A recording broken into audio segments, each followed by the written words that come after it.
সংসদ নির্বাচন ও গণভোট অবাধ, সুষ্ঠু ও শান্তিপূর্ণ করতে তৎপর আইনশৃঙ্খলা রক্ষা বাহিনী। চট্টগ্রামের সন্দ্বীপ, কক্সবাজারের কুতুবদিয়া ও সেন্ট মার্টিনের ১২২টি ভোট কেন্দ্রে স্ট্রাইকিং ফোর্স হিসেবে দায়িত্ব পালন করবে কোস্টগার্ড পূর্ব জোন। চট্টগ্রাম জেলা স্টেডিয়ামে আনসার বাহিনীর নির্বাচনী প্রস্তুতিমূলক সমাবেশে অংশ নেন ২৬,০০০ সদস্য।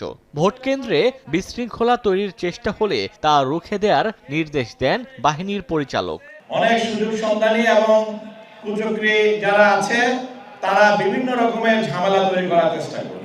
অটল পাহাড়ের মতো ইস্পাত সম বন্ধনে একজনের সাথে একজন দাঁড়িয়ে সবার অস্ত্র এবং লাঠি যেটা আছে সেটা দিয়ে ঠেকিয়ে রাখতে হবে।